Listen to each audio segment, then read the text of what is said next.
Today's show is brought to you by Tula.com.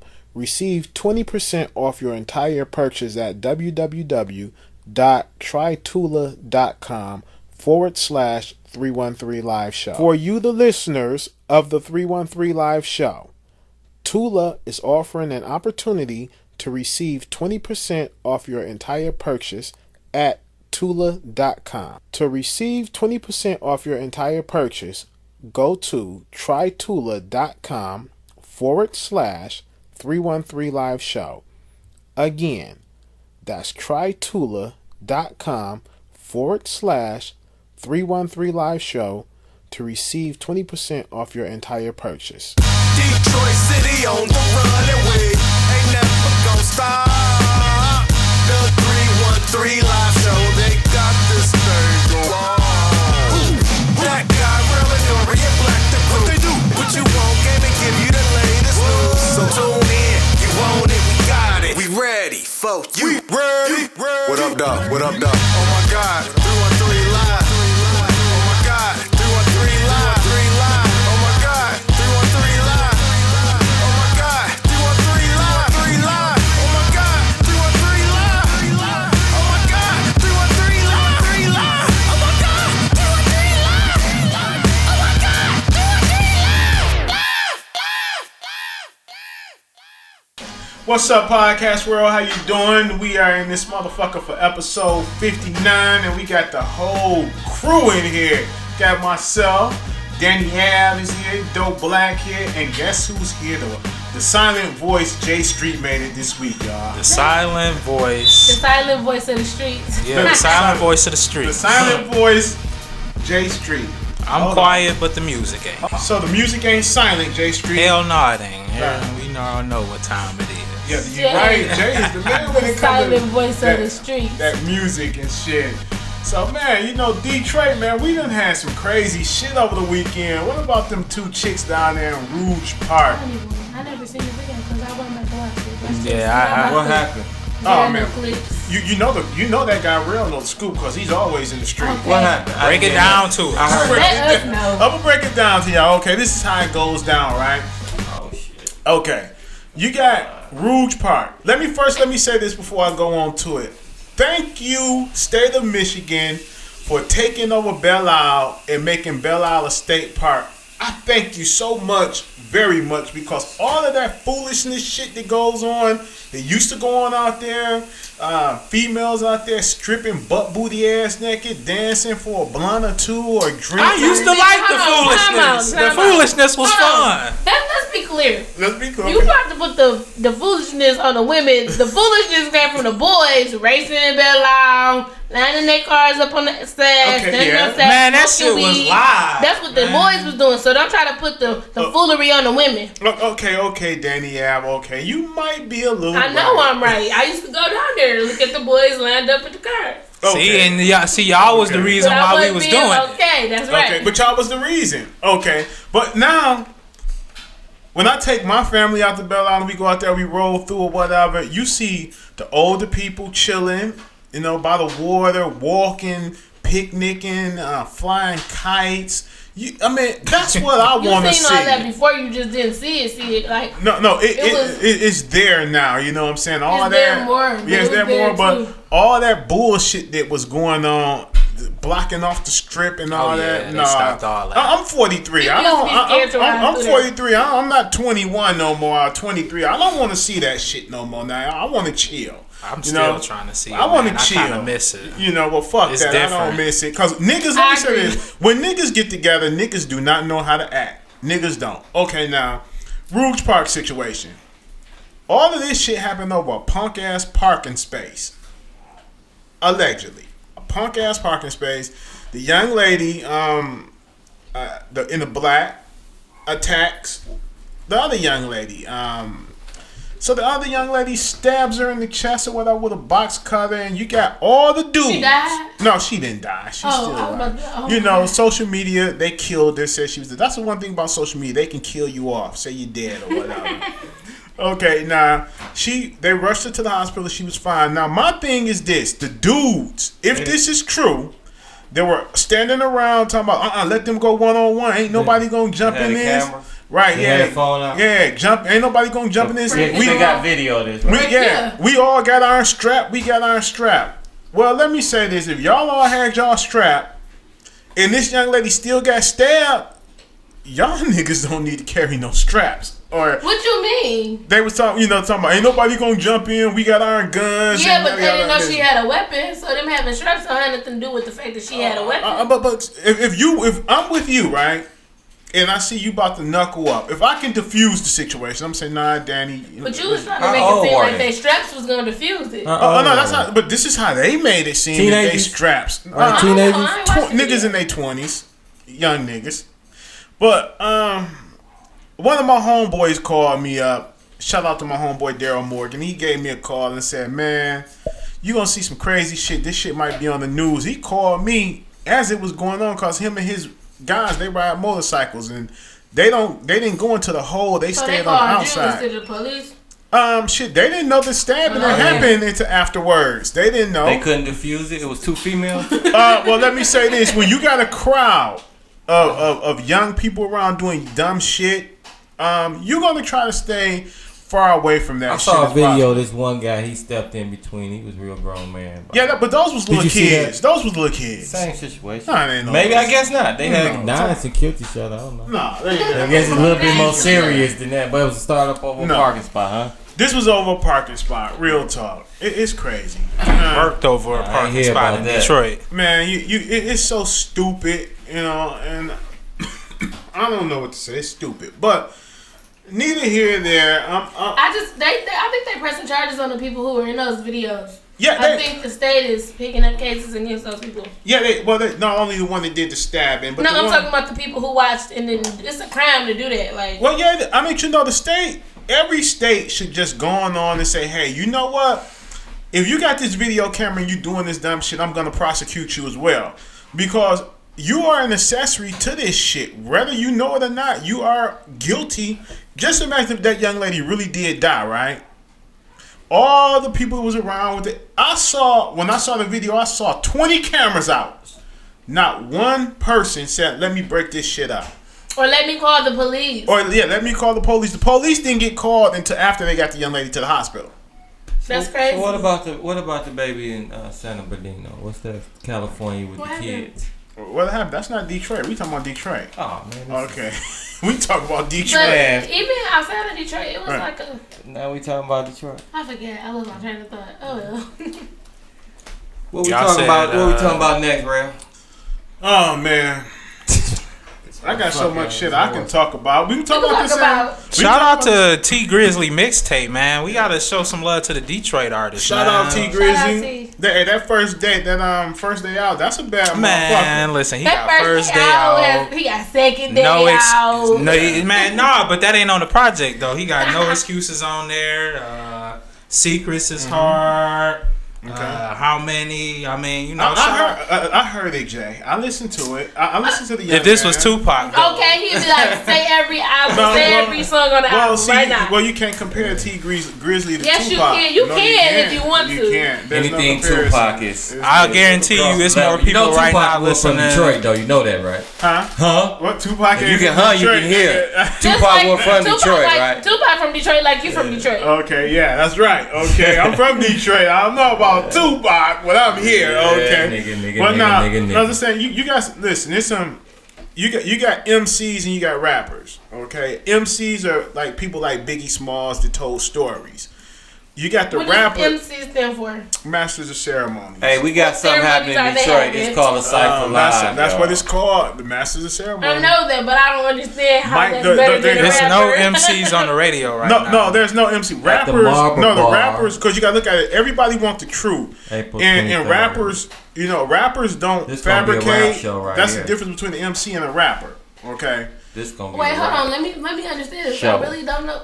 I don't know the difference. Okay, like Rakim. You don't know the difference. Of a rapper and an MC. Yes, Rakim will be considered an MC because what he's rapping about. Okay, Tupac will be considered a rapper because he's telling you the truth. You know, rappers. So thought rappers MC is a is liar. MCs. I don't think I can. No, rappers and MCs are two different things, brother. Basically trying to say MCs are liars. And rappers tell the truth. Well, shit. Some rappers tell lies. I mean, So you can is listen Drake to that. a rapper or an MC? Drake is an MC. He's not a rapper. He's an MC. So is Diddy a rapper or an MC? Diddy's an MC. He's not a rapper. So why T Grizzly not an MC? Well, I don't know. Well, first of all, I don't know if any of that shit he's rapping about he's really lived it. I've heard some shit, but it's not my business to disclose it. But me as being a street guy. Your raps today? But me as being a credible street cat, it was just certain things that I heard in one of his songs that I had some discrepancy with. But that's his thing, and he's a Detroit cat.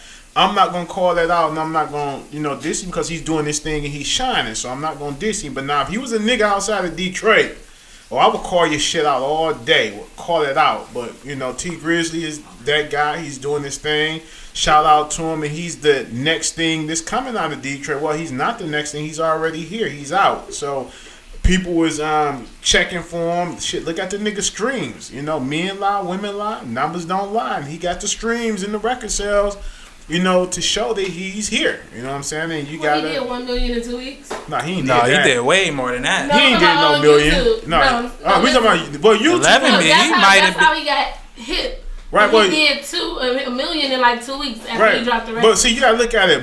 2 million.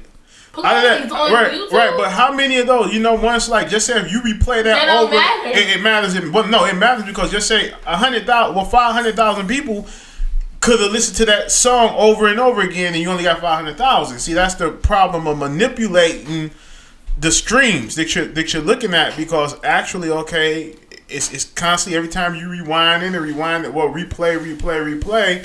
That's a stream. That counts as a stream. Oh yeah. So It's at like 30 million now, so it. But it doesn't matter now at this point, huh? No, it really doesn't matter because he's doing his thing. You can't take that from the young brother. The brother is hot. The brother is dope. And what I respect about T Grizzly is this: T Grizzly has his own style. He don't sound like nobody. He's not trying to sound like nobody. He's being his own man. And a lot of Detroit artists do that. I respect him when he come on a 313 live show, dog. You're a fool for that one, though, Black. But keep it 100. Man, I'm just supporting the dope artists out here. You gotta support. Hey, hands down. Listen, everybody, go. If you are an Apple subscriber to Apple Music, Spotify, what's the name of that album? What's the title of the album? It is called. Let's see. The single was First Day It's Out. called My Moment. My Moment. Everybody, go buy that album or go stream that album. Do what you do. Support that brother because that brother is doing his thing, and he's putting Detroit in a whole nother way. And what I like about T Grizzly is I'm gonna say this: T Grizzly. You can tell that he's a brother of loyalty because he's fucking with the same producer who got him his hit. You got certain individuals, I'm not gonna say no names, that will get a hit from you, and then when they go up and move on, they forget about you and they shit on everybody. You know what I'm saying? We got some of those that come out of Detroit. You got some of those that is outside of Detroit, but it is what it is. The brother is loyal. He's doing his thing, and I tip my hat to him and I salute him. So I want to talk about 2 things. Talk about it, Danny. You got the mic. Let me get on you real quick. Yes. Where your guest at? My guest is coming next week, and I text you that. Oh, I thought it was this week. Oh, I said my guest is coming today, and then I said never mind next week. Next week, yes, you did. You did. My bad. Okay. My bad. No, okay. No, I did send that text message, and it landed. So. Let me kick rocks on. You was about to get rolled up? You about to get rolled up? I was going to the principal's office. God damn. But no, I want to talk about the Pepsi commercial, and I want to talk about Syria. Boo. Okay, we're gonna talk about. Go ahead. You start this shit. That's what I'm talking about. Go ahead. If you let her. I can't. First of all, I can't hear myself that well, but that's just me. Okay, you can't hear stuff that good. Hello. Okay, I sound a lot better now. Okay, there you go. Okay, so did y'all have any problem with the commercial? I did. Did you see it on TV or did you have to go see it? Because No, I don't think it made it to TV. No, I saw this shit on TMZ. And I was very offended about Kylie Jenner. It wasn't Kylie, so look, don't look. Because look, all of them getting in a lot of trouble. So when one get in trouble, you got to delegate that trouble to that one. Because they all do a lot of stuff. Kendall. Oh, Kendall. Yeah, Kendall Jenner, okay. She stopped a riot and got world peace with a fucking Pepsi. If that's all it take, then I'm gonna go to the hood and I'm gonna flood the hood with barrels. Pepsi's for everybody. No, barrels of marijuana for everybody. If we gonna get peace. Now, okay, so basically, she was in the commercial. She was having a photo shoot because she like one of the world's only supermodels, right? Boo. So she is having a shoot, and then she sees this rally. This protest versus this police standoff, and she like takes off her wig and she's like walking and she's like in the protest. Then she just steps out with the pop and she's like, "Let me give this to the officer." She hands it to the officer and it just like comes the commercial like, "Oh, like we can come together now." Like if we really, if that's all it took, like then pops for everybody. Like I'm Oprah today. Pepsi for everybody. I just seen this movie Get Out. Right. Y'all see it? Yeah. Anybody see it? Oh yeah, I saw it. Oh yeah, I saw it on Sunday. It was a great movie. I don't like that. That's why I don't like that movie about Pepsi. I mean that commercial about Pepsi. It's too similar. I like Get Out. Get Out was a great movie. White woman giving the black drink over to the cop. I don't like it. The black drink. Yeah, over to the cop. And now everybody happy. So as you saying, that's because they lynching more niggas. They killing more people with cop killings than they did lynching, but I don't know anyway. You seen the movie Get Out? No. You seen it, Rell? Yes, it was great. Great movie. I tell everybody you should go check it out. It's gonna be a part 2 to that. I guarantee you that's gonna be. But is it a scary movie? Because that's how they was like marketing it to me, and I was like, I don't watch scary movies. It was stupid. Yeah, it's pretty stupid to me. You gonna say, go see this movie? It's a great movie. It was stupid to me. I'm gonna stay dating in my neighborhood, but it was stupid. Bitch ain't taking me up north. You gotta go see it. You know, like a lot of people might like. Everybody got different tastes and different styles, you know. So you got to go basically see it for yourself. I thought it was a great movie. It was cool. What you like about it? What I liked about it is the fat guy. He made the movie to me. The black guy that was the airport the guy who wanted the eyes. The guy who was his cousin. Oh, Lil Rell. Yeah, he's the man. Lil Rell was in that movie? Yeah, he was. I love Lil Rell.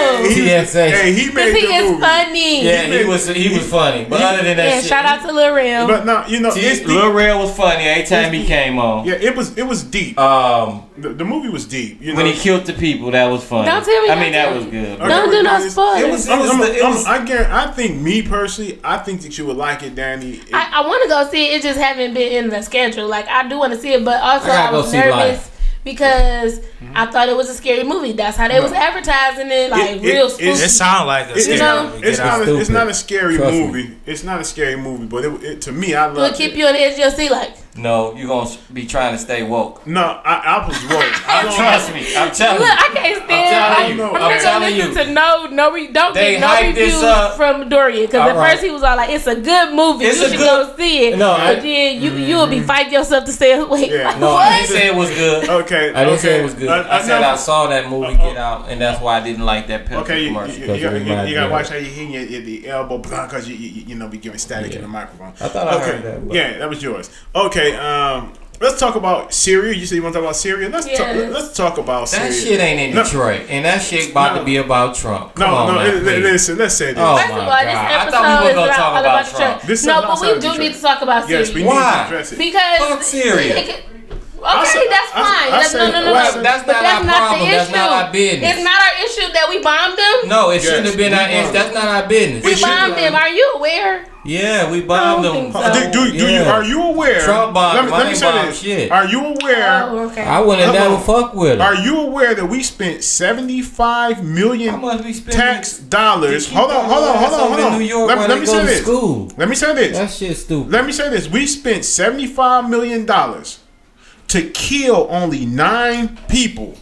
9 people and injure 7. He's saying we. The United States of America. So that's Trump. That's part of you. Right? No, So everybody following Trump. No, now. We're not following him. I thought he was y'all president. I never said he wasn't my not. president. So y'all get behind the missiles or what? Let me say this. Let me say this though, real quick. Let me talk about Detroit. Let me say this. Talking about no goddamn Syria. You good? Fuck Syria. Let me say this. I say fuck Syria too, but anyway, what I'm saying is Niggas this. bomb Syria to Syria, bomb Syria. Syria, fuck Okay. Syria. What about Detroit? Can I speak? Alright, come Right, on, please. man. What Okay, we please. supposed to be about? Because we giving her the mic next. Okay. But this is not even about. Alright, I'm come done. No. Don't be done. No, I Don't- am done. No, don't be done because what I'm saying is this and it's true. We need if you was gonna only kill 9 people with 58 fucking missiles. I could have went and You paid. wasted our missiles. Yes, wasted our missiles. I could have sent 5 niggas Okay. from the hood and gave them all AK-47s and said, I'm gonna give you niggas 10 grand, $2,000 a piece and a vacation. I'm gonna give you a vacation and I'm gonna say 5,000 a piece.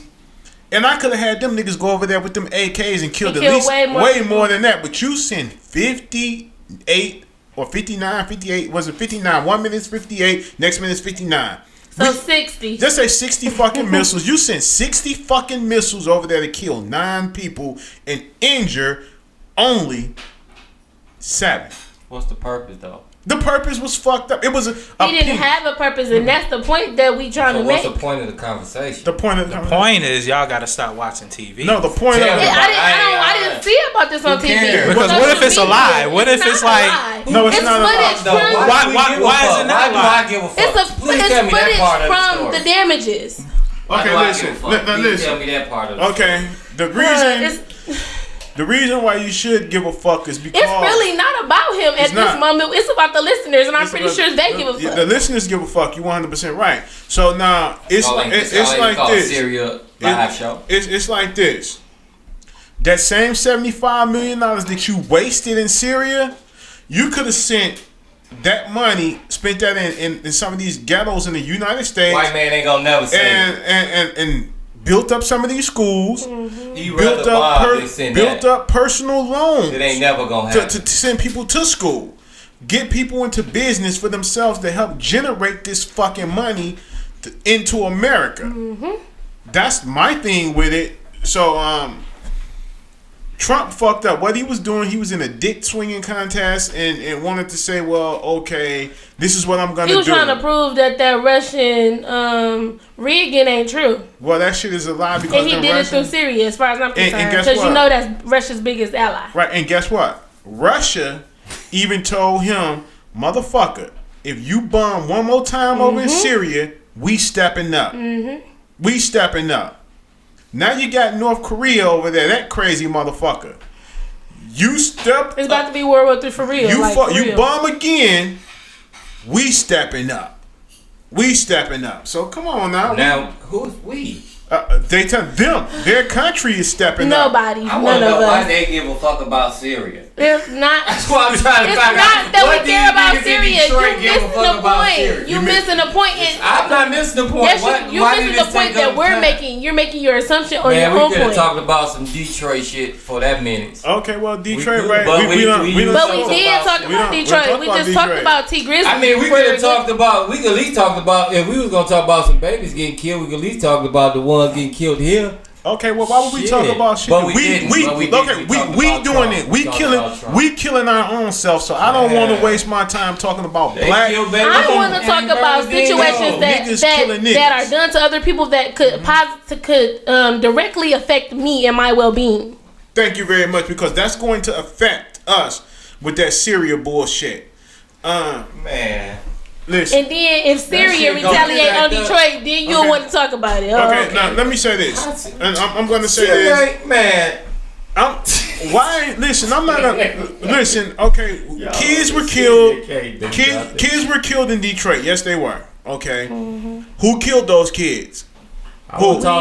We black people. So my I thing won't is talk this. about no Okay, kids killed in Detroit. black people. Period. We wasn't talking about no we kids killing getting- ourselves. no so kids why been do killed we in want? Detroit. No, That's kids what just you got killed. said. No, I was talking about the kids that was killed. You in said the kids get killed in Detroit. You No, I said said those the words. kids that's been killed over here mean over here, the United States, not. That's killing what we're. these Hold kids. on. Why do we care about the United States? That's what we've been talking about the whole time. I'm saying United States is closer to talk about than Okay, Syria. who- That's Don't who be. we're talking about. We, the United States, is going to be affected by what he did to Syria. That's our point that we've been making. No, I'm saying if we're gonna leave outside talking about Detroit, I'm done talking and about leave it. United States and go to Syria. If we're gonna leave Detroit and talk about babies being killed, then hell, we might as well stay and go to California and talk about the killings in what's happening in the United States. Let me ask I'm trying you to figure out why we give a fuck let me about ask you a Syria. question. Who's killing everybody here in California? I don't know. I don't Detroit. care, we man. are. I just asked. We are. I ain't killing them. We are black people. I'm not. Everybody, You know what I'm saying? Americans. Yes. So That's once what, again, let's talk about that. I'm Move not- forward, real. It's Let's- just like one of those things where the ceiling is pretty- too high. Pretty much. So what else we going on into Danni Ave, baby? Ain't nothing else going on J.Street. over here. What's on your mind, Jay?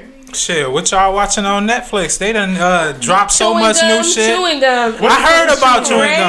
Crazy. What's up with chewing gum? So it's like this, like I think they're London. It's like a London little mini series, like 30-minute shows. Right. But it's this girl trying to lose her virginity, but she's like hella awkward. Ugly.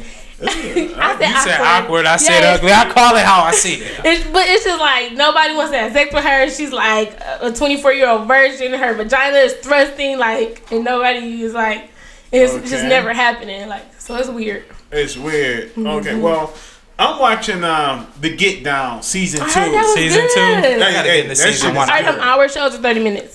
They like hour. They like Yeah, hour. Get Down's about an hour. I'm watching them. And So how many episodes was in the first season? Like what, 13? No, the first episode was like it was a mini series, so it was basically like like six. 5 or 6. 5 Oh, or 6. 6, So okay. now we got a full Oh, series. wow. We got a full series going on, so I'm watching that. I started. I be watching trying to that binge last night. on things that are short. You know what I'm saying? But now I'm gonna tell you what I'm watching on Fox 2 tonight. What? Prison Break. Yeah, I seen that come back. Prison Break been on for like 8 seasons or something, right? Yeah, this shit is It's good. old. But no, Like- this is the new version of it. Yeah, but it's still like the same. You know, the same. I'm in jail. I'm breaking out. Oh, Like, no, it got a twist. I know it got so many twists. It got a twist to this shit. You know, it got a major twist to it. So I'm loving it. Is And- it on Netflix? No, too? it's on Fox 2, baby. No, I thought they had like the other seasons. Oh, yeah. like they that's got what them. they do Yeah. that most of the time. Yes, they yeah. got them. Yeah, they got Yeah, them. not Hulu, but Netflix is good for, you know, I need to go back and binge stuff, and then Hulu is good for like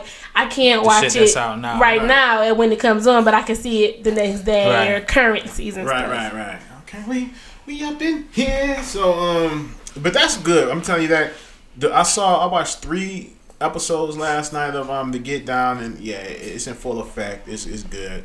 But I've been watching that Casey Anthony shit, the little mini series They got a miniseries for her? Yeah, now I will watch that. It's on the ID channel. Okay, So I need I've to been look watching that up. that. It's Yeah, on what? the ID I channel. wonder if it's on Like on demand. cable or Hulu? No, Cable. cable. On cable. Oh, I'm broke. I don't got cable.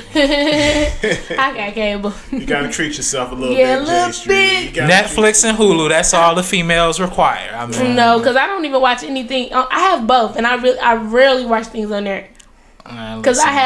I have Xfinity and I watch everything on the Xfinity app. Oh, ladies. I need to holler at you because I need to get plugged up. Yeah, I need that. Yeah. Well, There's a few people on it. For real? You need to plug me then. well, let me say this to my ladies real quick. That's illegal. I got I released a video on YouTube.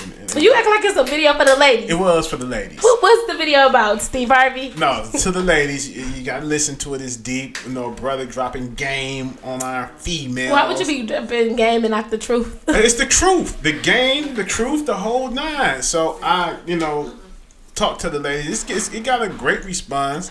Still getting a great I'm response. gonna have to out of check it. that out. Oh, It's yeah. for the ladies. Yes, it's for the ladies, and I said I was gonna come back and I'm gonna do that. It was live streaming because I just learned how to do the live streaming with it, right? Mm-hmm. So I said every Sunday I'm gonna sit down in my smoking chair with my smoking jacket on, even though I don't smoke. I was about to say, Yeah. smoking. I'm like, You smoke with me? And I'm gonna sit You down. gonna sit there and perp. I'm gonna sit down. I'm gonna talk to the ladies like I Like talk Barney to Mac them. did. every Sunday at 10 o'clock. I'm going to live I stream. feel it. So, ladies, go watch me on the 313 Live Show. That's the YouTube channel. Go subscribe. Check it out. And after last week, we got over 100 new subscribers. We ain't reading your names, but shout out to y'all. Clap. Yes. If you got an applause clip, you put that in there at this moment right now. Yes, I'm gonna put that in. We need an applause button. Yes, yes, we got that, baby. I know where we at. But trust me. I got a question. Did y'all? This is in popular culture. Let me put that out there. Mm-hmm. So, did y'all hear about what Tyrese said? You know what, Tyrese? Let me say this. Tyrese is a so dick. you heard? He's a dick. Damn, he said something bad. Tyrese is a dick. I mean, okay, if you got 3 people in a group, TGT, you're gonna make yourself seem like, okay, well, you gotta look at Genuine is the most out of TGT, the most successful. Is he? Well, he got more. He sold more. No, he sold more albums. Musically? Yeah, musically. Okay, musically. Musically, he sold more albums. Mm-hmm. Okay, more hits. More hits than Tyrese. Yeah. More hits than Tank. Tank admitted this. But Tank was a different caliber almost too. So how could you shit on them? You know what I'm saying?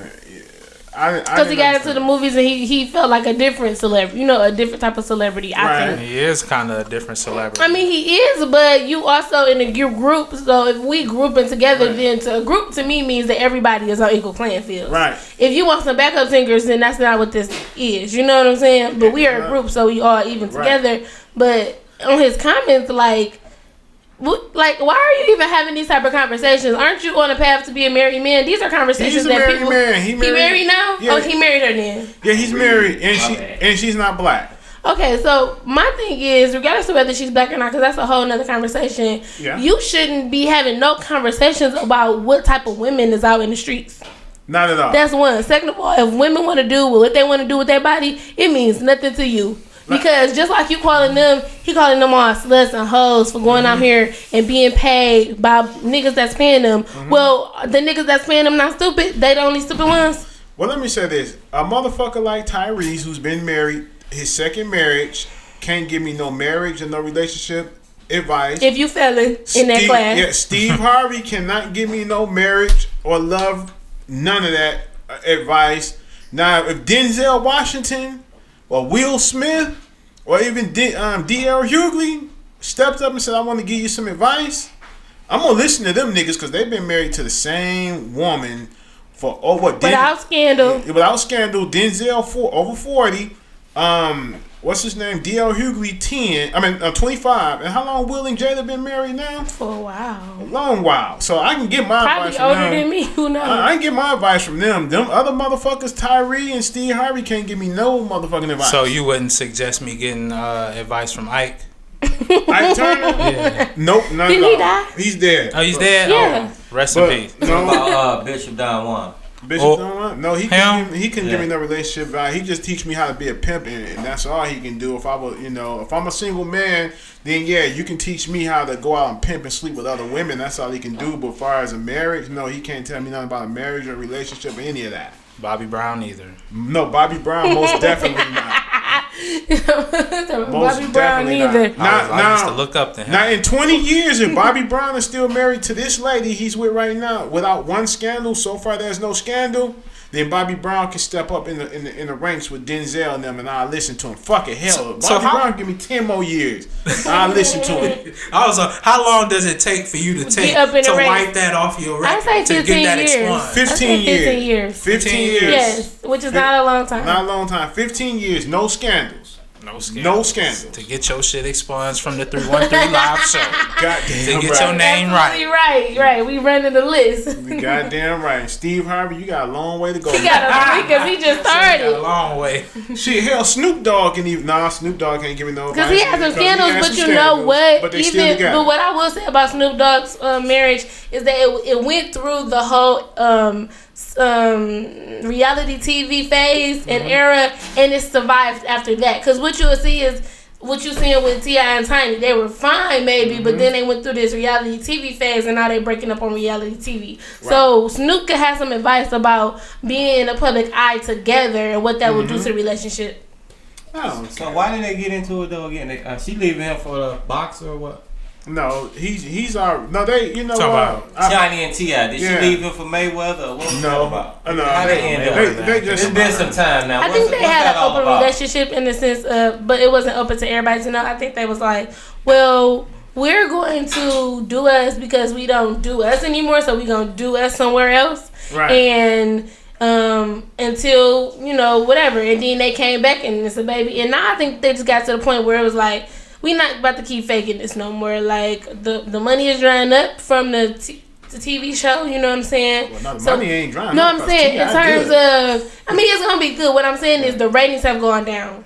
So that's what I mean by the money is dried up. Their ratings have gone down, and this last season is like the last hurrah. So people probably did come back to see the ending, but in terms of them putting on like a show as a couple, like they kind of lost that because they were never filmed together. You know what I'm saying? They would come and do the show, and it'd be just, let's see what T.I. is doing, let's see what Tiny is doing, let's see what the kids are doing. Now let's see what they all doing together. So I think they just got tired of faking. You know, motherfucker, I be listening to lately on YouTube. Yourself? No. Aaron Hall. Who is that? Aaron Hall from That's the nigga who look like R. Kelly. No, Aaron Hall. What I like about, I seen Aaron Hall. He was on what's the name, and he said, man, he got that raspy voice, sort of like David Ruffin when he talk, but he can sing his ass off. He said, man, let me tell you something. My daddy was my grandfather was a pimp. My granddaddy was a pimp. Well, you don't know. And my father was a preacher. One of the two. He said that preacher shit jumped past me, and I went back to the pimping. He was like, man, when I met my baby mama, my son's mama, I laid up in the bed with her for 1 month, fucked the shit out of her, and said, this woman gonna have my son. And she gave me my son, Aaron Hall IV. I was like, this nigga Aaron Hall is straight pimping. I like this nigga. And you know, him and Kelly stole Aaron Hall style. Yes, R. Kelly did steal Aaron Hall. Oh, so it's the other way around? No, R. Kelly stole that shit from Aaron Hall. Damn, I didn't. No, I don't even know who Aaron Hall is. So R. Kelly did a good job. You a young buck. R. Kelly did a good job though. Yes, I'm gonna tell Aaron Hall did it better. Aaron Hall did it better. I didn't know. I came out around now. Because they also said that what I've ever always heard is R. Kelly stole Charlie Wilson. Nah, not true. You talking about? Is that his name? No, Charlie you Wilson. talking about not Charlie, but yeah, it's his name, Charlie Wilson. What's his name? Charlie Wilson. No, I heard that he stole Charlie Wilson's style. Nah, you can say this. R. Kelly is a genius. Yes, he is a musical genius. I will give him that. I'm gonna tell you like this. That video of that lookalike guy that was pissing on that young lady. Hey, they said it was R. Kelly. They said it was Aaron Hall. No, that was him. That was Aaron Hall. How you know that was R. Kelly, Dorian? I did my investigation with all. Because I was amazed. No, I was amazed though, because I thought like, I was still having like an immature mind. I thought that people outside of I thought women they didn't, at a certain age, men and women didn't do that. So I thought like people was gonna be like, oh yeah, that R. Kelly, he shouldn't have did that with that girl and he gross. But then I found out in reality nobody gave a fuck. Because it was R. Kelly. Nobody, was R. right? Kelly. No, and I think about that. So then I say like, really. So and his record sales shot up after and that. the women support it's finding this women rights and what women like. It's a thin line because some of the shit they'll go for, some of the shit they don't go for. Now R. Kelly can piss on you, but you can't come and whip your dick out of you paying the bills, but you can't piss on. Like that. Man, I'm gonna say that. But some women like to be pissed off. You took it a totally different way. I took it as people who support one thing and I support another thing. Like they wanted to boycott a rapist. R. Kelly is a He didn't rape her. They did. No, I know that. You're not listening to what I'm saying. She was a paid I'm not prostitute. talking about that. I'm saying like what women support publicly is different all the time. Like what I'm saying is they boycott that boy's movie The actor's movie. They boycotted his movie because they said he raped this girl back in college. Fuck that got to do with Nat R. Cole. Kelly. What that got to do what's his with R. name? Kelly? Nate Parker. What's his name? Is he black or white? What movie did he just put out? Who? He black. Nate Parker. Nate Parker. He just put out like he raped somebody. We talking about this is R. what I'm. Kelly. I know. This is what I'm This ain't saying. got nothing to do People with it. will support what they want to. They will boycott a movie of a guy who allegedly raped somebody, but they're not going to boycott R. Kelly's music. Like, it's a fine line, like you were saying, hold on. what they will accept and not accept. A musician can do whatever R. Kelly he was wants to acquitted. Hold on, the difference And is so was he. R. Kelly was acquitted. And so was Nat Parker. What's up, podcast? We back, and we got a special guest with us on the phone, all the way from California. My main man, buddy, RJ Bond. How you doing, Mr. RJ Bond? Hey guys, how you doing out there? What up, though? What's going on, brother? So, RJ, how is things going, with the Tupac Assassination 3? You got that going, and I'm hearing a lot of good reviews on it. What on your end, what's going on, brother? Well, the world's upside down right now, man, because when we put this documentary out, I told them we're going to take the whole house down. And that's what happened, and we're getting a lot, like you said, we're getting a lot of good reviews.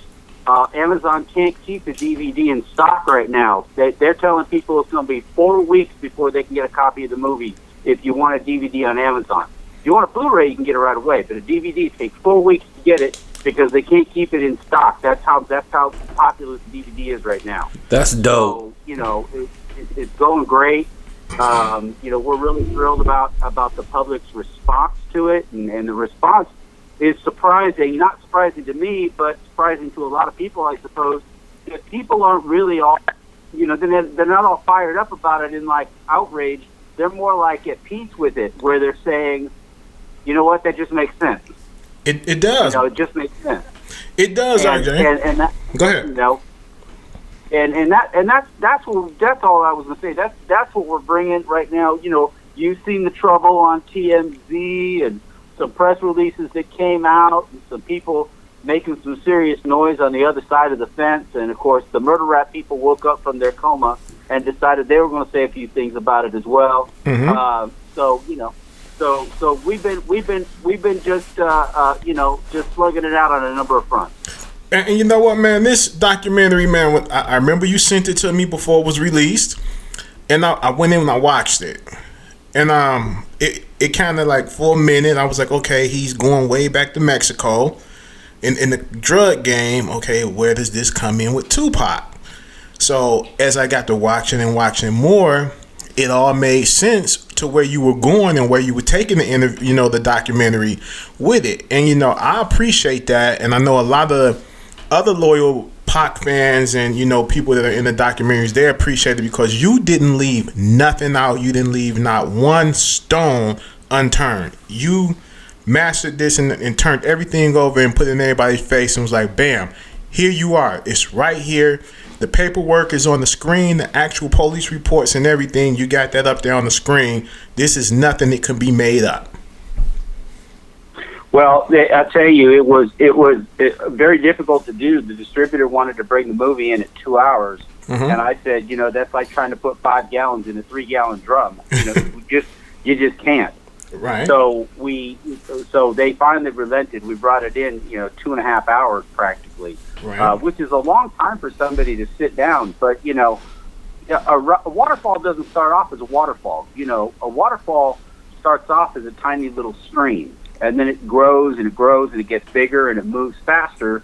And if you threw somebody into the stream, the tiny little stream, it's not going to carry them anywhere. Not if at all. you throw somebody into the fast-moving river that goes over the waterfall, you know what? It's going to carry them right over that waterfall. Yes, it is. And I think that's a good analogy to what happened with Pac and Big, was that there was this flow, this river that was flowing, and that was the drug trade and the corruption, and they kind of got thrown right into the middle of that fast-moving river, and before they could even put their head up for air, it just carried them right over the edge. Yes, it did. And I think And that's when you make a movie like that. That's kind of how you have to frame it up. You have to kind of start slow at the source of the river and keep it moving. So that's what we did. Oh, hey, and you did an excellent job. Now, RJ, what basically, because you done your homework, what made you just sit down and just say, okay, I'm going to start doing this. I'm going to start putting this out here. How did you get involved to do this? Well, I've been doing this for 10 years now. When Frank and I did the first assassination movie, it was largely because Frank had a lot of inside information from the record label, and it was something that we wanted to, get out there and get some information out. And when we released the first one did extremely well. And unfortunately, Frank and I didn't get to see the kind of windfall from it that we should have. We had a very greedy distributor. Oh. And so what that ended up doing was that ended up forcing us kind of, almost by the economics of it, to go ahead and release part 2. But in releasing part 2, that documentary was all about the emotional toll that it took on the people around him. I mean, we talked about the same kind of facts that are in part 1, but part 1 was a real bullet point, a really super detailed look at what happened that night and everything, the circumstances surrounded it. Part 2 was more of a kind of an emotional thing with Glow, with Tracy Robinson, and with Layla Steinberg. If you like Tupac Assassination 3, I'd encourage you to go back and watch the other two, because they're not as comprehensive, but especially part 2 I'm very fond of, because when you lose somebody, it takes a toll on you. It doesn't matter if they're a celebrity or not. When you lose a family member or a close friend, it takes a toll on you. And we talk about that in part 2. We talk about that. We talk about the Vegas corruption too, which we didn't even get into in this one, but we did that in part 2. Right. So that was kind of where we go. And then part 2 came out in 2009. And, that was that's, almost 8 years ago now. Right. And that came out for a while. And, of course, I wrote the book, Tupac 187, kind of in the middle of all that. But everybody kept asking when we were going to do part 3, when are we going to do part 3? And Frank and I talked about it. And we just kind of decided that we weren't going to do it unless we had a really good story, unless we really had something to say. We didn't want to just do the same thing all over again. Most definitely. And, and then in 2013, of course, Frank died. Wow, yes. And that set me sideways, and I didn't want anything to do with anything for about a year or so. I wanted nothing to do with it. In fact, I had a heart attack in October of 2013 as a result of all of it. Okay. So that kind of took me out of the game for a little while.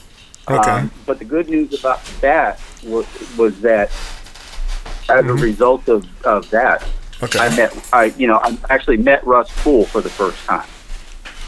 Okay, Russ Poole. Now, this is one thing I talked with you over the phone, and I talked about Russ Poole. And Russ Poole, when you hear him talk, you see him on all the interviews and everything. I looked at Russ Poole, from as a street cat, and I was like, wow, this is a actual homicide detective. He's passionate about this. He's know what he's doing. He's telling the truth, and he really wants to crack this case, and he wants to solve it. So I looked at him as like, okay, I remember catching cases back in the day and paying that good attorney to go in there and make to go over the police mistakes, so I would win that case. And I would see the look in these officers' eyes as they was like, well, I got him. He's busted. And this is the same thing that I saw with Russell Poole, but he kept constantly being stonewalled within his own department. They wasn't really trying to assist him, help him. Like, they was just trying to cover it up. And he got frustrated with that, and he retired from the LAPD office in our department. And I was looking like, okay, wow, this man really gives a fuck to really retire. And a lot of people don't think to really look at that this guy retired because he was on to something and had clues and had credible sources and everything, but no one was looking at him. When you met Russell Poole and you sat down and talked to Russell Poole, what was that sit down like? Well, to me it was a good meeting of the mind. So before I tell you about that, let me take your point one step further and tell you that not only did Russ Poole quit the police department, he sued the motherfucking police department over it. Oh, okay. This guy went to court and filed a lawsuit against the LAPD because they wouldn't let him investigate that case. Okay. Okay? Think about that. I mean, you're a fry cook at McDonald's. You're going to sue McDonald's because they don't let you make a shake? Not really? No. If you quit your job, this guy felt like the fix was in, and he was so convinced that the fix was in that he even not only quit his job, but then he turned around and sued the LAPD, which is like, suing the church almost. Most definitely. Sued him over because they wouldn't let him do his job. I mean, that's amazing when you think about the character of somebody who, when they fire you or you quit and then you turn around and sue them because they won't let you do your job. What does that say about that person? When I met Russ, I mean, originally I reached out to Russ because I was getting ready to do my book based on the assassination movies. And, I can't tell you that the assassination movies would not have come around except for the work of Russ Poole, which I really, watched and read up on and understood. And I'd never met the guy, but I actually reached out to him and I sent him a couple of copies of the movie like I did with you. I sent a couple of copies of 1 and 2 out to him. And I said, tell me if this rings your bell. Let me know what you think. Right. And he sent me an email back a few days later, sent me an email saying that he'd never seen them before, but he thought they were fantastic. And any kind of way that we could get together and do something, he would be absolutely down for. Okay. So that started a good couple-year friendship to the point where when we were working on the book together, Russ would bring over boxes and boxes of his police records, his police reports, his LAPD files and all that.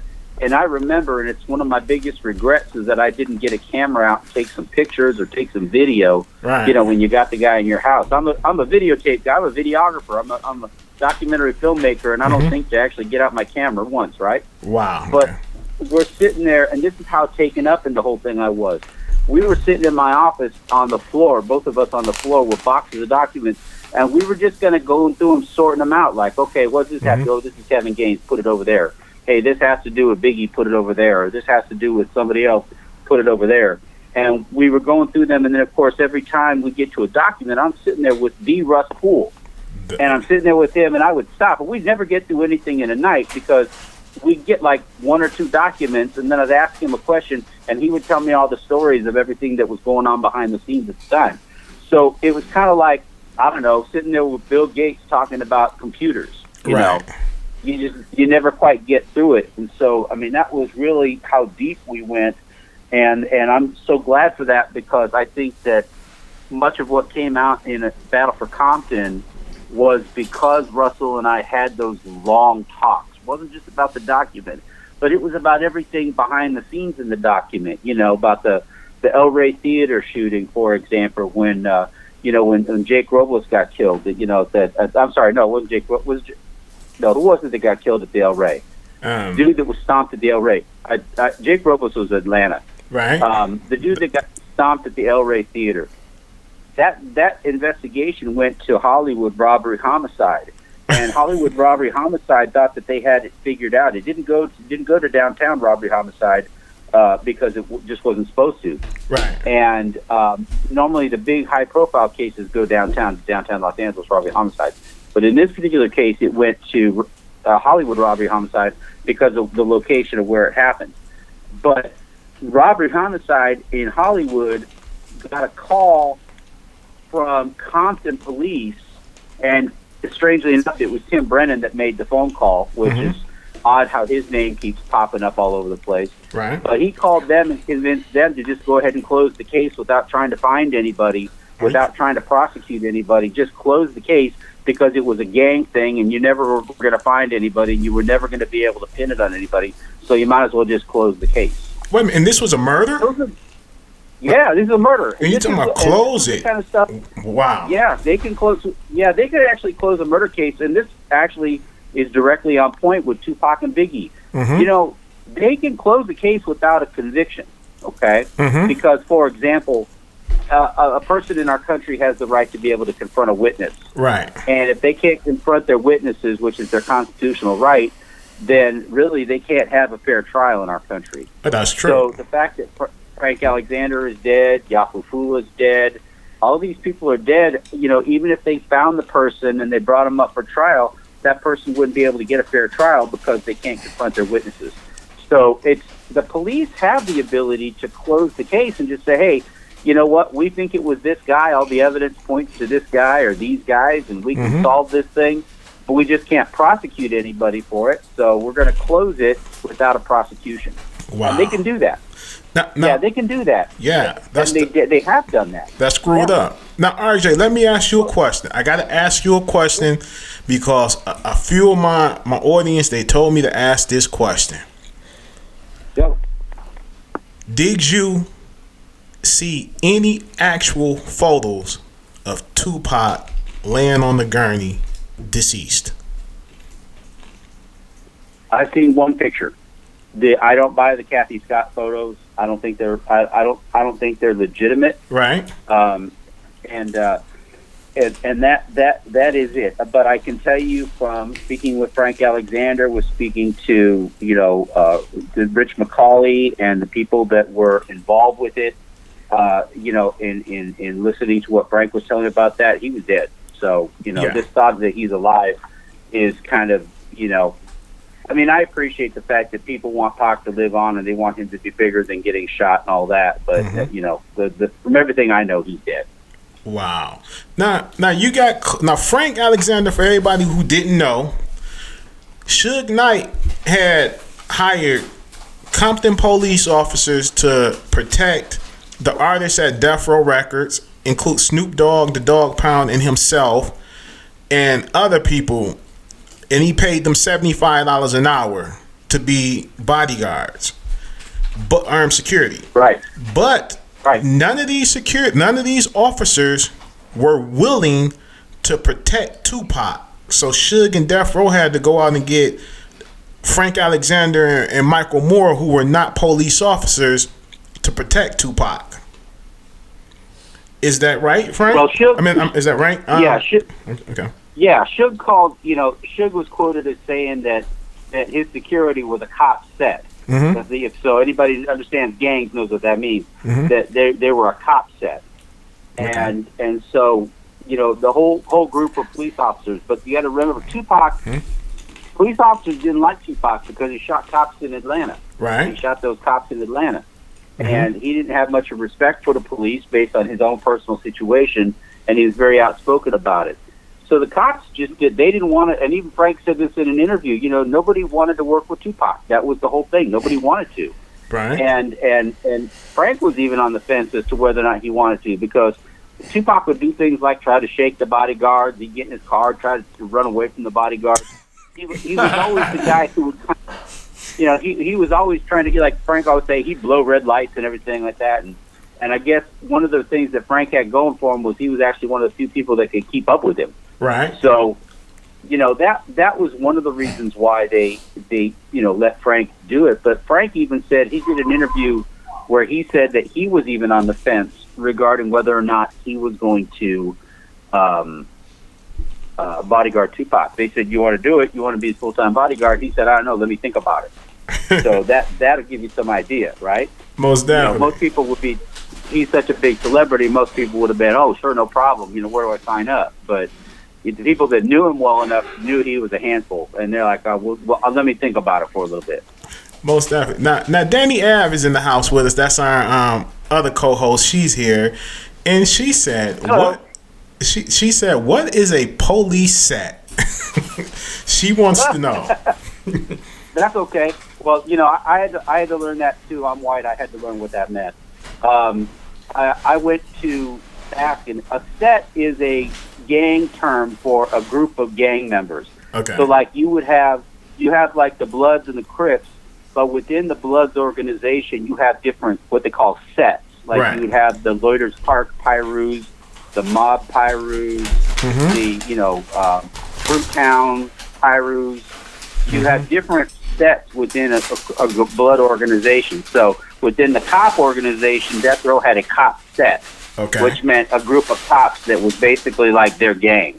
Okay. Okay, good deal. Now, All of them gangs to me. yeah, they all gang. Now, Frank Alexander, okay, take us back to September the 7th, 1996. Take us back to that day. You and Frank Alexander, you talk. What happened the day, the full set, when they touched down in Vegas? Because, you know, the people who have not saw the documentary, I saw it, I know. What happened that day, early that day? Well, there were a couple things that happened all kind of at one time. I mean, you know, the Frank flew in the night before. He was already there, so in the morning when they got there, they were expecting Tupac to be driving in. They were going to drive in by a certain period of time. That a little bit later that afternoon. So earlier that morning, Frank talks about, and several other people confirmed, that there was a meeting at an attorney, George Calisa's, at his office. And this is on a Saturday, and I don't know too many people that can get a hold of their attorney, much less get a hold of them on Saturday. Right. You know, they're usually out playing golf or on vacation or doing whatever attorneys do on the weekend. Right. And but they had a meeting at this attorney's office, you know, over the weekend. And in this meeting, the guards from death row were told that they weren't allowed to carry their weapons on them that night and for the rest of that day. And that seemed very odd to most of the security guards. And, you know, the reason you would have a meeting in an attorney's office is because anything that's said in that meeting is attorney-client privilege. So if nobody had said anything outside of that meeting officially never took place. Right. So you understand what that means. It's kind of shady. True. And so they got that order, and of course Michael Moore, who was one of the security guards there. And you're talking about a guy, and we bring this up in one of the other movies. It's not a Battle for Compton, but we bring it up in another movie. I think it was part 1. Right. Where Michael Moore said he didn't even like Tupac. He didn't like him. He bodyguarded him, but he didn't like him. As a person, he didn't like him. Right. But this guy still spoke up and wanted to do the right thing enough to where he questioned about carrying their weapons. And there's a good reason for that, because in the state of Nevada is what they call an open carry state, which means that you can publicly display your firearm. You can walk around anywhere in the city of Las Vegas, and there's a couple places you can't. But by and large, anywhere you go in Las Vegas in public, you can wear your gun outside. You can wear it just like in the Old West, Right. where you walk around with your 6-shooter. Yes. And they haven't changed that. Vegas is an open carry state. So the fact that Reggie or the people that were there would be telling the bodyguards that they couldn't carry any weapons on them really doesn't make a whole lot of sense. And they've never ever come up with a good, real explanation as to why they told the guards that. Too many people have testified that happened. Right. And they kept saying, well, we didn't want to have guns at the club because we were trying to get a liquor license. And, okay, that's fine. Then why'd you let them carry guns in the car? You know? Right. You know, and by the way, if nobody was allowed to carry weapons, and Michael Moore was the only one who said that they were going to carry weapons, you know, they transferred Michael Moore off of Tupac, and guess where Michael Moore went? Club 662. He went over to Club 662. But isn't it funny that the only guy that was carrying a weapon was standing next to Reggie the whole time? Wow. Reggie Wright Jr. Nah. Yeah. Okay. Now. Okay. Too many people. There's a lot of people who claim they went to the hospital, that was there with Pac, saw Pac, cried with Pac's mother and everything. And then I'm hearing that a lot of those people wasn't there. Like Danny Boy, I saw a couple interviews with Danny Boy, and he was saying that a lot of people who claimed that they were really there was not there. What did Frank say? Because Frank was there. Yeah, well, you know, you gotta understand. You know, we're talking about what the word "there" means. You know, there is in, like, for example, Kathy Scott, the reporter from the Vegas Sun. She was there, but she stood outside the front door of the hospital with a bunch of other reporters just sitting around biting her nails, waiting for something to happen. Right. So she could say that she was there, but that doesn't necessarily mean that she was in the room or on the floor. Right. Originally, Pac was put down, and Pac was on the bottom floor, and he had kind of a corner room where there was all these windows. And that worried a lot of people because there was worry that whoever, you know, tried to shoot him was going to try to come back and finish the job. Right. And so that concerned them enough to where they moved him up to a higher floor. And from what Frank would explain to me was that there were only a couple of people, Afeni, Glowcox, a couple of other immediate family members, I think Mopreme might have been one of them, that were allowed to come upstairs to that floor because, Yasmin Fula, who was Tupac's kind of aunt, the mother Gaddafi. She did not trust death row security because of what happened. Right. She didn't trust them, and she didn't trust how they were told not to carry any weapons. Because that came out pretty early on. Everybody started to find out that that's what they were told. Right. So I mean, why would you do that? That's true. And so she got the Nation of Islam to step in and help with security through most of the hospital at the front door and all that. And then upstairs, because Frank, and they could see it, because Frank had talked to Afeni. I mean, Frank was friends with the family, too. He was friends with Tupac. They were that close. Right. That they let Frank out of a sense of loyalty. They let Frank stay up there on the floor with Afeni and with Chloe with that. But there may have been a handful of people at any given time. There was only a handful of people that were allowed up there. I think, in fact, even at some point, I don't think Suge was even allowed up there. Okay. Wow. Because there was just a general distrust for anybody. I mean, you never know who's responsible for what or who got hit or whatever. I mean, Suge was at the hospital. He went back to the hospital and checked in. But again, immediately up to that floor with Pac, there was only a few people that were allowed on that floor. Okay. Now I sat back and I watched Snoop Dogg. Snoop Dogg say, I was there. I spoke with Tupac's mother. I went in and saw Tupac's mother. I broke down and was crying, and I was so weak that his mother came over to console me. And I find that kind of odd that, in another interview I saw, that you wasn't there. You and Pac was on bad terms. You put that out in the open many times. You and Tupac was on bad terms. And you asked Tupac, cuz, is you going to Vegas? Knowing that you wasn't going to Vegas, my thing is, why would you ask Tupac was he going to Vegas? And as I was into your document a little bit more, I was unaware that none of the Dog Pound or the Crip members was in Vegas that night. That was kind of strange to me, and they were supposed all death row. They all was...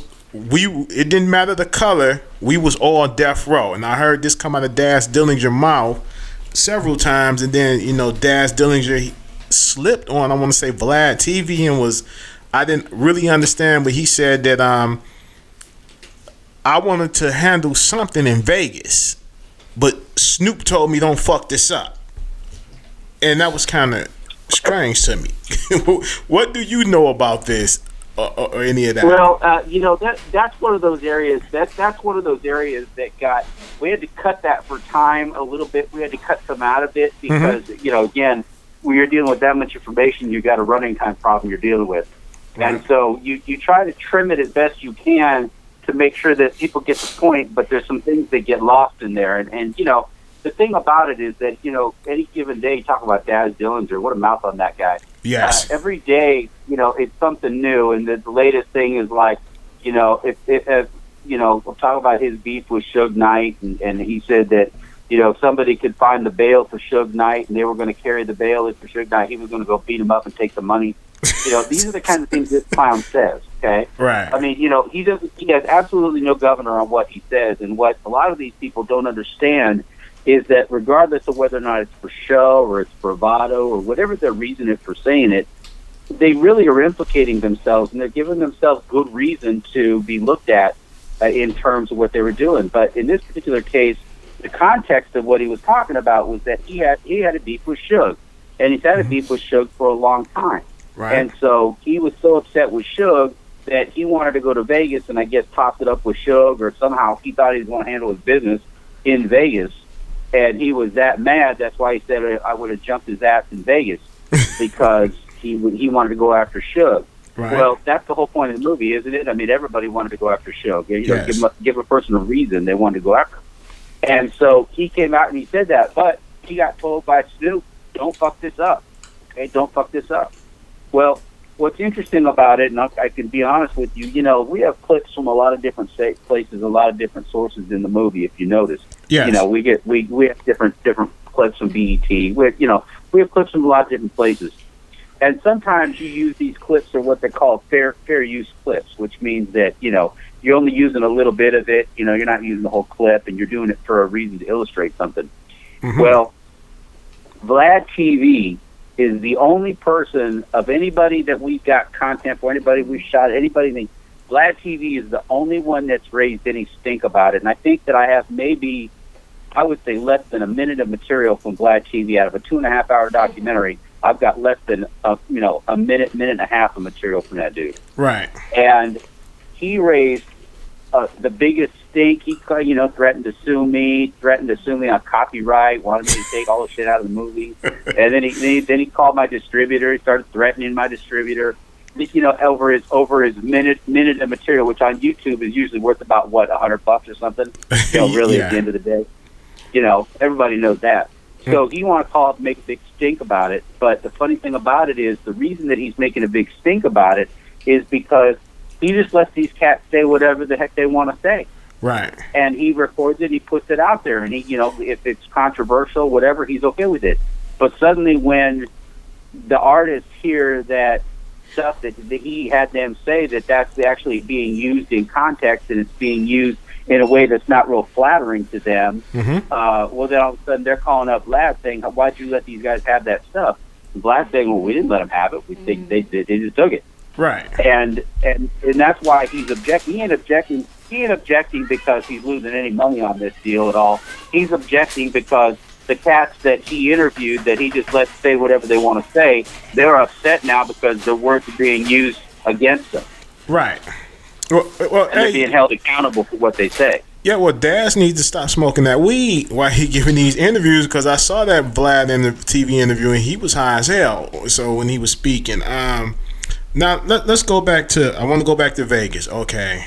Now Russell Poole and yourself. I'm coming from Russell Poole, and because he's a seasoned homicide detective. At any point did Russell Poole feel that Orlando Anderson was the trigger man on Tupac that night? No, he never did. He never did, and let me tell you why.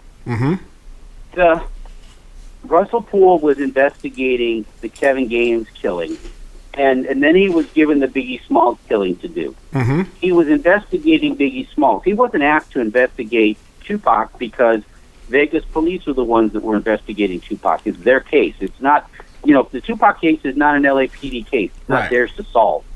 They can only help out. But when Russell was asked to investigate the Wallace case, there were suddenly clearly, some possible ties to the Shakur case. Right. And so he started getting kind of tangled up in that and in looking into that for any kind of commonalities between the two, or anything that one might have had to do with the other, were there really ties between the two. And so to do that, he kind of had to jump into the Tupac case. But by the time Russ Poole got involved, this had been several months, almost a year after Tupac had been, killed.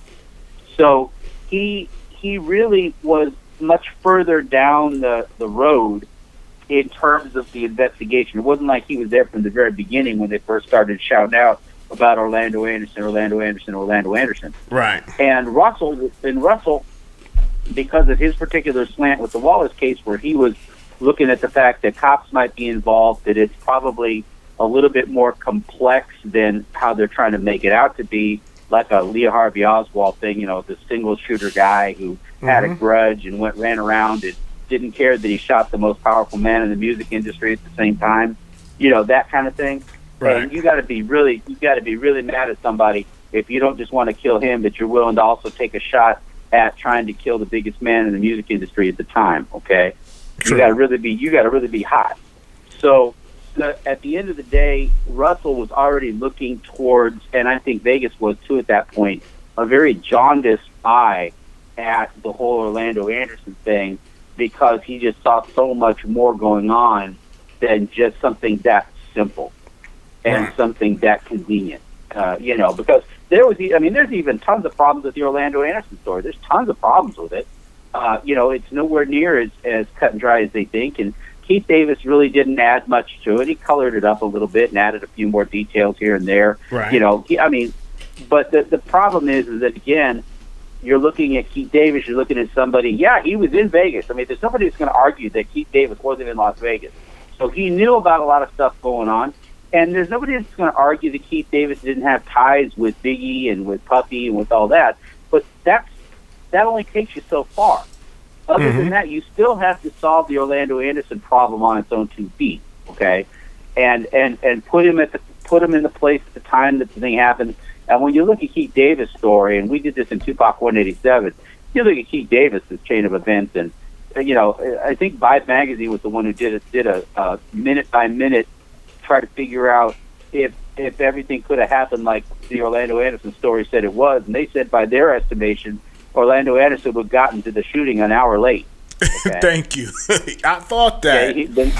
Late to the shooting. And well, Keith Davis' stuff, by our recollection, Keith Davis was almost 3 hours late to the shooting. So, there's just the evidence doesn't support the conversation, doesn't support the timeline he lays out. It's a beautiful story, don't get me wrong. He's a hell of a bullshitter. But at the end of the day, the story doesn't hold any water.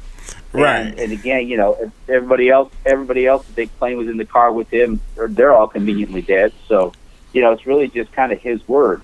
Yeah. So, that's the whole thing. I don't think that, but to answer your question, I don't think that Russ ever really bought into the Orlando Anderson thing, because it was already far enough down the line where things were already looking a lot more complex than something that easy. All right, Jay, is it just me, because before I watched the documentary, I noticed, and then you pointed it out again in your documentary, that everybody was surrounding this case is dead. Okay, you got Frank Alexander, rest in peace, he's gone. Michael Moore is gone.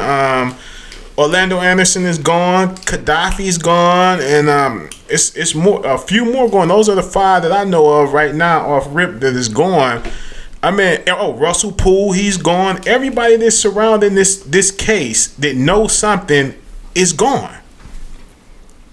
Does that? Well, that's part of, you're talking about Buntry's gone, Heron's gone. Yeah. Neckbone's not dead. He's in Texas, I think. But, a lot of Suge's Inner Circle, they're gone. A lot of the people that could speak on this matter on a first-hand basis are gone. And so who's left? And I think that's part of the problem with where things are right now. There's a big camp that's over in the murder rap, world over there, and they support their beliefs, and then there's people that are, with us. And the problem is that, I wasn't there, and all the information I have is secondhand. And of course, Greg Kading suffers from that. He don't want to admit it, but everything he does, is all secondhand information. He's getting it from newspaper articles and that, and so when you come right down to it, most of the people that have personal firsthand knowledge of the events, I say most, because we believe that there are some people that know a hell of a lot about what happened that are still around and are still firsthand knowledge. And we're trying to close the loop on those people as quick as we can. But they're all gone. So right. You do a lot of head scratching and hope that you've recorded enough. I mean, I've got probably, maybe 75 hours of interviews with family, friends, witnesses, Frank, Michael Moore, Kevin Hackey, all those people that were there, because God only knows. Tomorrow's not a promise. That's true. And so when they're gone, and it's funny, even though I've got probably 6 interviews with Frank, all the times that we talked about stuff, if I knew what I know now, I mean, I wished I had recorded 10 more. Wow. Same thing with Russ. Same thing with Russell Poole. I mean, I had the guy, like I said, he was staying at my house for like almost a couple weeks on end. What would it have taken for me just to turn that camera around and just talk to Russ Poole about, what he was thinking, or get those stories from him, It's a real lost opportunity, but, that's the problem. We don't think about those kind of things. Not at all. Now let's talk about this BMW. The BMW that someone has fully restored and said is the Tupac murder, the vehicle the Tupac was in the night he was, shot down in Vegas, and got it on auction for $1 million. Oh, you mean the one where they got a rivet that they said was a bullet hole, was a rivet? Yeah, which was a rivet, yes. Yeah, okay. Yeah, I'm with you. Honestly think, RJ, that is the actual BMW that Tupac was in that night. I don't know. Because I mean, if it is, there's some that they've done some tomfoolery with it. We in 2014 we ran the VIN on the car and got the records from the motor vehicles department on it, and the mileage back in 2014 was like over 120,000 miles on it, right? And now the auction house is saying that it's only got 97,000 miles on it. So I don't know where those 30,000 miles disappeared to, but they probably went the same place that bullet hole rivet went. So I don't know. I think it's very easy for a body shop to take a VIN off of a car and put it on another car. Yes. I'm not saying that's what they did, but I haven't examined. There's a VIN on the motor itself. I haven't examined that, so I can't tell you with absolute confidence that it's not the car, but it sure seems awful shady in the fact that it that the mileage, there's such a big mileage inconsistency between what they're claiming the mileage is on the car and what the motor vehicles department, when they registered the car, when they renewed the tags, what that mileage was. I mean, I know when that I got records from when that thing was taken to the get its oil changed and stuff like that. Wow. Where it was. So it is. Is it the number? I don't know. I mean, I guess it could be, but again, like I said, it just seems awful strange that they're making claims that there's still bullet holes, and they're pointing to a rivet, and that was a rivet. The mileage is under 100,000 miles, and the car's really got 30,000 miles more on it than not like that. And again, I don't even know why they would lie about that, because what difference does that make? You're not buying it because you want to go take it out for a drive. You're taking it because it's the Tupac car. Right. So why they would do that. So my thing is, throw some shade on it. I think Suge was stupid for even not purchasing that car after he got it back from the impound and leaving it in the condition that it was in, because it would be worth more than $1 million today if he would have left the actual bullet holes and blood, everything that night from that car should have been intact the same way. They shouldn't have restored that car. And this BMW but it's still been in California, the California area, for almost 21 years. It never left California. It stayed in California. Right. It stayed in California the whole time. Yeah. And there was a rental car. I mean, the rental car company was owed a lot of money on that car. It was a rental car. Right. Or a lease, I should say, not a rental, but a lease. A lease. So it wasn't like they bought and paid for that car. The car company that actually owned the car, they were going to stand to lose a lot of money on that car, and and it had Suge not paid the lease off, which he didn't. They just took the car and they made it so that they could sell it again. I think it's interesting because on a house you have to, if somebody's killed in your house, you have to disclose that by law. If somebody's killed in your car, I guess you don't have to say anything about that. So you could be driving around and nobody would know. Fuck. But I do think though, when it comes to the that BMW and whether or not they should have kept that. I mean, it would be worth a lot of money, but I think a lot of people would get because like the Bonnie and Clyde car in Las Vegas, where all the bullet holes and all the bullet shootings are and everything. Yeah, I think it would be kind of a morbid reminder too. So I can see why somebody may not do that.